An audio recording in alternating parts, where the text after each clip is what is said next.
mencetak 1 juta penghafal Al-Quran kalau kita tahu bahwa masih sulitnya anak-anak Indonesia untuk bisa menghafal Al-Quran?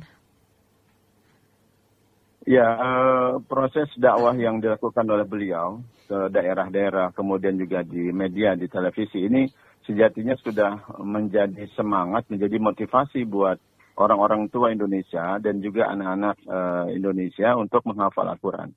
Tahap berikutnya adalah bahwa perkembangan lembaga-lembaga Al-Quran di tanah air ini harus menjadi kabar gembira buat kita, sebab dia seperti jamur di musim hujan tumbuh saat ini. Alhamdulillah, yang dulu kita kenal hanya TPA, jadi hanya sebatas untuk membaca. Saat ini sudah mulai masuk kepada fase berikutnya, itu menghafal dan tadabur. Ini Masya Allah harus menjadi juga kita sambut. Dari masjid-masjid, kemudian masjid-masjid Salim, harus menyambut mimpi besar dari Syekh Ali Jabir ini. Gitu. Iya, kalau dilihat dari keutamaan dari para penghafal Al-Quran seperti apa nih Ustaz? Ya, ada sisi tersendiri di sisi Allah Subhanahu Wa Taala mereka para penghafal Al-Quran. Yang pertama, al-mahir bil Quran, orang-orang yang ahli di bidang Al-Quran.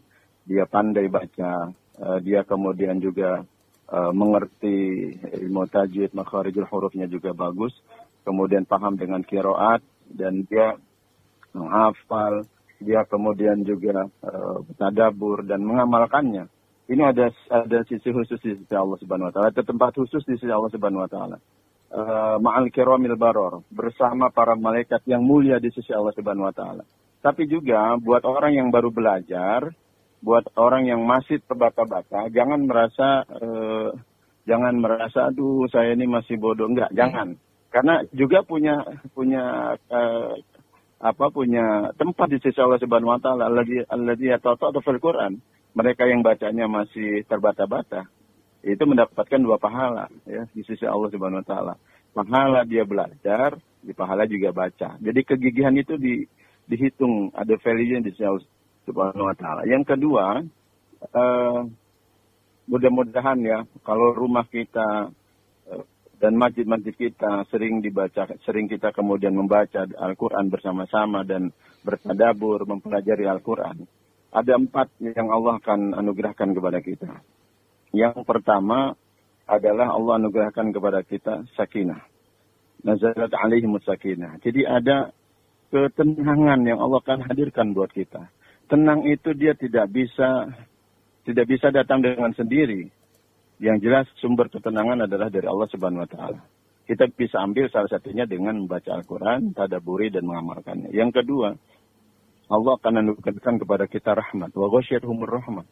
Ada rahmat. Rahmat itu kasih sayang dari Allah Subhanahu Wa Taala akan Allah anugerahkan kepada mereka yang membaca Al-Quran, rumah yang sering dibacakan Al-Quran, majlis-majlis dan tempat-tempat yang sering dibacakan Al-Quran.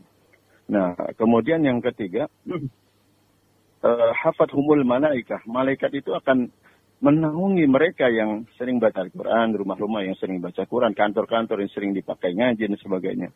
Malaikat menaunginya, dan bayangkan ya kalau kita berdoa lalu malaikat bersama kita lalu mengamini, ini luar biasa anugerah dari Allah Subhanahu Wa Taala. Dan yang luar biasa adalah yang keempat, wa dzakarhumullahu fi man 'indah. Allah mengagung-agungkan kita, membangga-banggakan kita di hadapan para penduduk langit.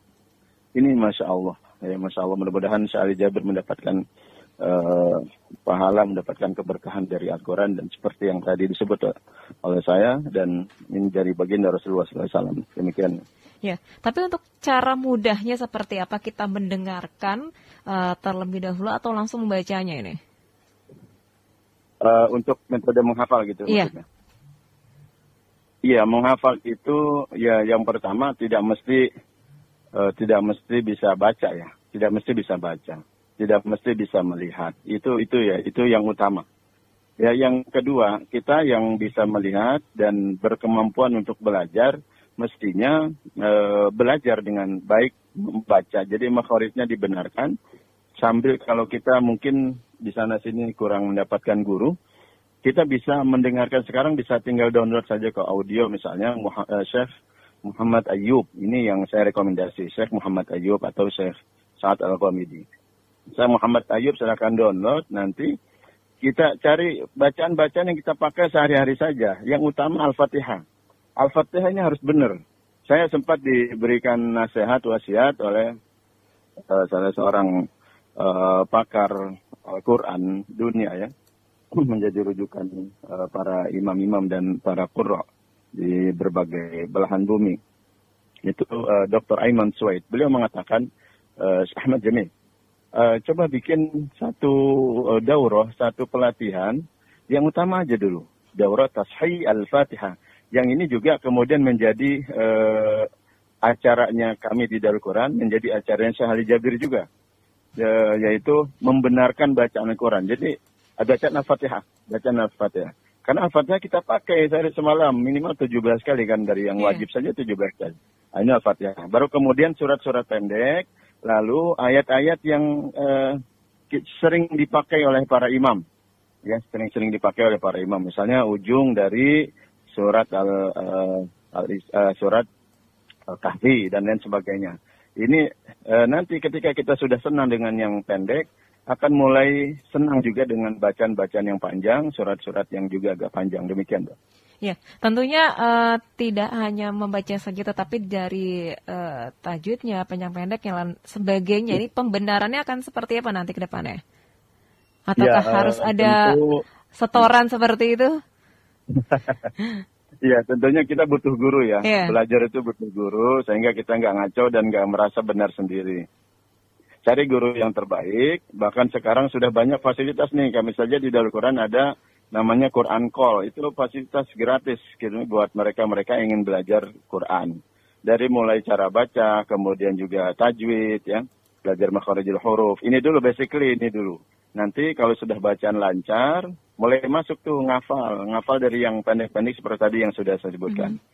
Ngafal, ketika ngafal selesai menghafal, lalu bahkan di tengah-tengah menghafal kita bisa juga langsung belajar tadabbur, belajar tentang makna, belajar tentang apa sih pesan-pesan Allah di dalam Al-Quran, sehingga kita baca Al-Quran itu nggak kosongan. Ada ruhnya, jadi ada ruhnya. Baca Quran itu ada jiwanya, kita masuk gitu ya. Pesan-pesan itu bisa masuk ke dalam diri kita. Ya, tidak hanya sekedar membacanya saja, tetapi makna di dalam bacaan yang kita bacakan itu tentu harus paham ya. Iya, paham. Tapi sekali lagi bertahap lah ya. Belajar itu bertahap. Iya. Bagaimana dengan bisa banyak? Bisa juga dengan tasmi, Mbak. Iya. Bisa juga dengan tasmi, seperti tadi yang saya bilang.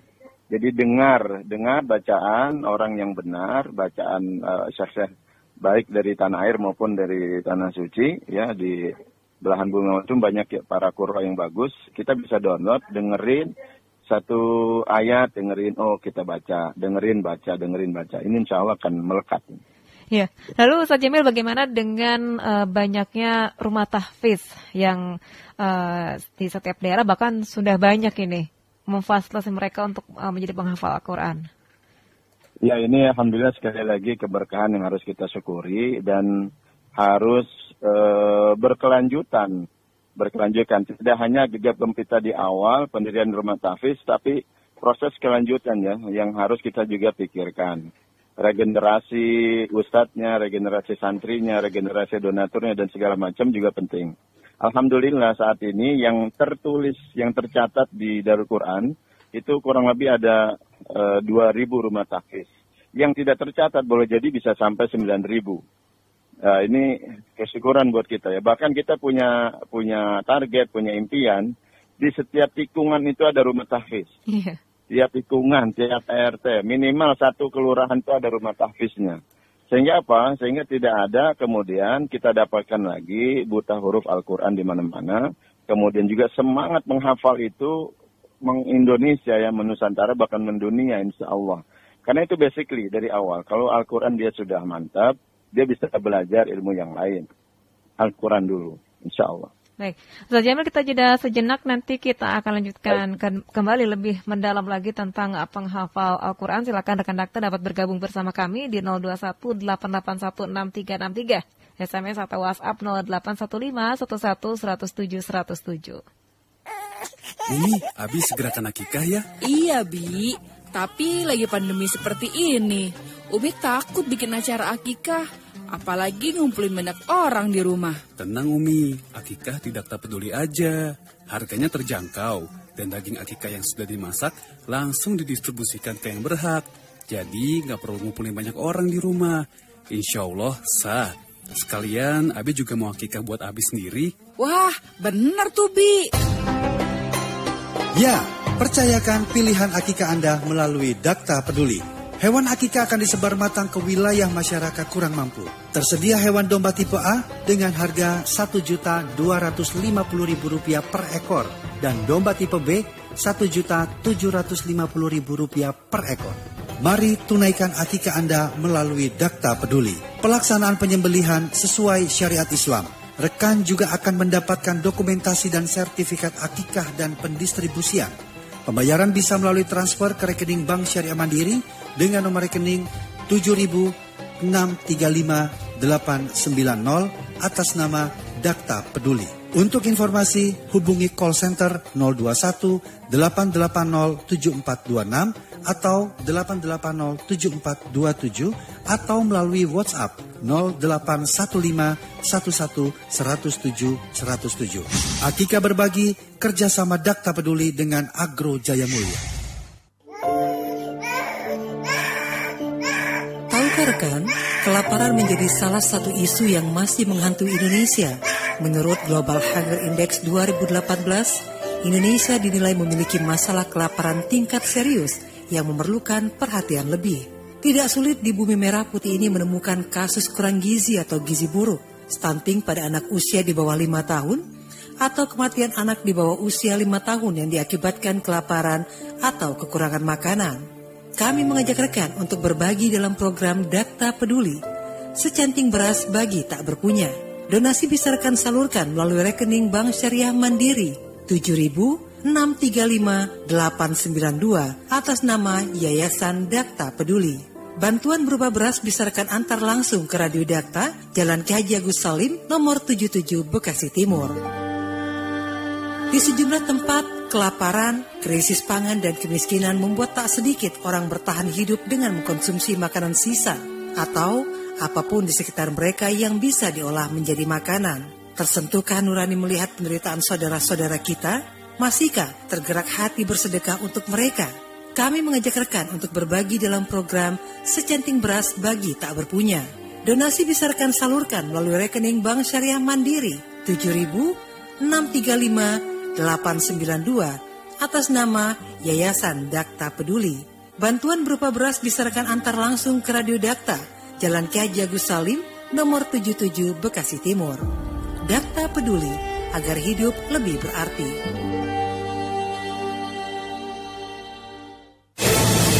Sorotan Dunia Islam.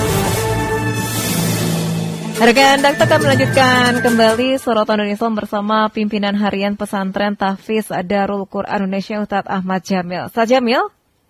Ya, siap, Taufi. Ya, ini terkait dengan penghafal Al-Quran. Tentunya ini akan menjadi tantangan tersendiri bagi mereka yang ingin menjadi penghafal Al-Quran. Tapi kenapa masih ada stigma menjadi sulit untuk menghafal Al-Quran ini? Apakah harus dengan huruf Arabnya atau versi bacaannya? Kadang-kadang kan ada setelah Arab ada bacaan teksnya seperti itu. Iya. Nampaknya kalau buat generasi milenial ya, stigma itu, momok itu sudah terhapus ya dari benak mereka dengan munculnya para penghafal Quran anak-anak kecil usia dini, kemudian juga mereka yang yang tidak bisa melihat dan sebagainya, saudara-saudara kita. Tapi Allah kemudian berikan kemuliaan buat mereka untuk kemudian mudah dalam menghafal Quran. Ini stigma itu sudah mulai terkikis ya. Mungkin buat para generasi kolonial ya. Generasi kolonial yang aduh gimana nih saya baca aja masih ingat. Udah, kalau cara paling mudah itu adalah buka mushaf, kemudian dengarkan audio. Kalau memang sulit mencari guru, dengarkan audio. Sekali lagi saran saya, Syekh Muhammad Ayub, Allah yarham, beliau sudah wafat, Imam Masjid Nabawi. Ini satu guru beliau dengan saya Ali Jabir itu. Masya Allah. Dan suaranya, makhoritnya, lalu juga tajwidnya persis seperti yang kita praktekkan di tanah air. Ini tentunya harus memang dengan kesabaran. Pertama niat kuat, hafal ya. Yang kedua sabar. Kita pernah mendapatkan ada jamaah kita, jamaah Quran Call itu usianya waktu itu 50-an akhir lah. Beliau punya azam, beliau punya niat, punya impian. Nanti insya Allah usia 60 saya pengen hafal surat Al-Baqarah. Beliau ngafal tuh tiap hari satu ayat. Setiap hari satu ayat. Dan itu beliau juga pelajari tadaburnya di rumah. Jadi beliau nyetor itu sehari satu ayat. Bahkan kalau nggak nyetor ya, kalau nggak nyetor itu ditegur, hari ini belum setoran nih, bagaimana? Oh ya siap, Masya Allah. Dan itu kemudian menjadi hadiah terindah dalam hidup beliau. Tepat usia 60, beliau hafal surat Al-Baqarah 286 ayat. Berarti 286 hari beliau ngafal. Yang panjang sih dibagi dua ya. Yeah. Bagi dua, bagi tiga itu, Masya Allah. Jadi jangan putus asa buat yang mungkin belum lancar membaca huruf Arabnya. Tidak apa-apa, mungkin dengan huruf Latin, tapi sambil belajar, sambil niat kuat, saya bisa. Sekarang ini Allah juga berikan kemudahan, banyak sekali metode-metode membaca. Ada yang 3 hari, ada yang 8 jam, ada yang 1 minggu. Standar mungkin ada yang 4 bulan, 5 bulan, tapi sabar aja. Sampai kemudian kita betul-betul membaca dengan baik dan benar. Haqqa tilawati. Saya boleh cerita, Mbak? Iya, silakan. Jadi saya punya guru, salah seorang syekh di Jeddah. Beliau salah seorang pendiri organisasi Tafsir Nasional. Setoran ke guru saya yang tadi, saya bilang Dr. Aiman Swaid. Jadi setoran Al-Quran, beliau punya kekurangan, agak sulit melafalkan huruf ro. Orang Arab loh, Mbak. Tapi agak sulit melafalkan huruf ro. Bagi gurunya, kamu belum sempurna melafalkan huruf ro. Ketika separuh perjalanan, hampir 30 juz perjalanan, beliau salah terus di pelafalan huruf ro. Nyaris kemudian putus asa dan ngomong kepada Dr. Aiman, ya Syekh, saya mungkin punya kelemahan di huruf ro. Enggak apa-apalah. Kalau memang menurut guru saya nggak lulus di huruf ro. Jadi gurunya ini saklek, Mbak. Kalau kita setoran 30 juz, ada 2 huruf atau 1 huruf yang kemudian tidak lulus. Nanti bunyi ijazahnya begini. Kamu sudah selesai setoran 30 juz kepada saya, dan saya anggap baik dan benar, kecuali huruf ro. Ini mutasyadid. Jadi ini banyak yang model begini ada. Ya, termasuk guru saya, Syekh Ahmad Al-Kanat. Nah, kemudian apa yang beliau lakukan? Kamu sudah berdoa belum? Kata saya. Udah berdoa belum? Belum. Lalu beliau kemudian pergi ke Mekah, pergi ke Masjid Haram. Di Multazam beliau kemudian bermunajat, ya Allah, ajarkan saya huruf ro sebagaimana engkau ajarkan kepada guru saya. Pulang dari situ, kemudian beliau setoran lagi, lulus huruf ro-nya. Masya Allah. Ini jangan-jangan kita nggak pernah berdoa, ya Allah ajarkan saya cara baca Quran yang baik dan benar. Ya Allah pertemukan saya dengan guru yang baik dan benar. Ya Allah pertemukan saya dengan lingkungan yang baik dan benar untuk kemudian memotivasi belajar dan menghafal Al-Quran. Jadi doa itu penting. Ya. Baik. Tapi bagaimana untuk mempertahankan ingatan kita ini? Ya tentunya dengan banyak merojaah, dengan banyak mengulang-ulang hafalan ya. Ini ada yang terbiasa sehari 1 juz, terbiasa setiap salat 1 juz duduk, kemudian membaca dengan agak cepat dikit gitu ya. Sambil kemudian mengingat-ingat hafalan, dan bahkan ada yang buka-buka mushaf dikit ya, untuk mengingat hafalan yang lama gitu. Karena kalau nggak diulang-ulang, tidak dimerojaah, hafalan ya kabur. Dia seperti binatang buruan. Kalau nggak diikat ya dia kabur, Mbak. Baik. Ustaz Jamil, terima kasih sudah berbincang bersama Dakta. Semoga cita-cita Syekh Ali Jaber ini dapat terus dilakukan oleh pendakwah lainnya ya. Baik, insya Allah. Insya Buat Allah. teman-teman yang ingin belajar, kita buka juga Kubah. Nanti silakan cek di daku.fch.id. Terima kasih. Baik. Assalamualaikum warahmatullahi wabarakatuh. Waalaikumsalam warahmatullahi wabarakatuh. Sorotan Dunia Islam. Rekan Anda, demikian Sorotan Dunia Islam bersama pimpinan harian pesantren Tahfiz Darul Quran Indonesia, Ustadz Ahmad Jamil.